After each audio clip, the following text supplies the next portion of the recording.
দেখুন, আমি চিংড়ি মাছের আজ একটা রেসিপি বানিয়ে দেখাবো। সেটা হচ্ছে মালাই চিংড়ি। দেখুন কী কী উপকরণ লাগবে। কাজু বাটা লাগছে, নারকেলের দুধ লাগছে, সরষে, কাঁচা লঙ্কা মৌরি বেটে নিয়েছি, আদা রসুনের পেস্ট লাগবে, জিরা হলুদ আর লঙ্কা লাগবে, এতে কাঁচা লঙ্কা শুকনো লঙ্কা আর নুন লাগবে। সঙ্গে লাগছে এলাচ, দারচিনি আর লং। চলুন বানিয়ে দেখায়।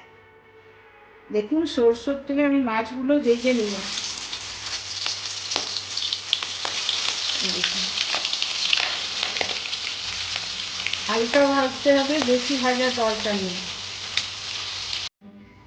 দেখুন, চিংড়ি মাছটা ভেজে নিয়েছি, ওই তেলের মধ্যে আমি বানিয়ে দেখাবো। দেখুন, দারচিনি দিলাম, এলাচ, লং, দুটো কাঁচা লঙ্কা, একটা শুকনো লঙ্কা।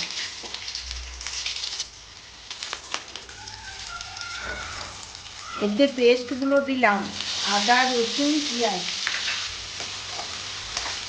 আদা রসুন পেঁয়াজটা ভালো করে একটু ভাজা ভাজা হলে আমি পুরো মশলাগুলো দেবো। দেখুন, হলুদ লঙ্কা আর জিরে গুঁড়ো দিলাম, সরষে বাটা দিলাম, এতে কাঁচা লঙ্কা মৌরি দেওয়া আছে, হালকা জল দিলাম,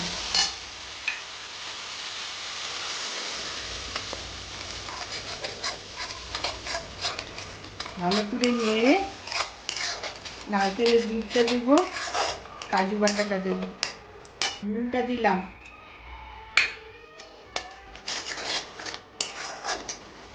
হালকা চিনি দিলাম, নারকেলের দুধ দিলাম, কাজু বাটা দিলাম,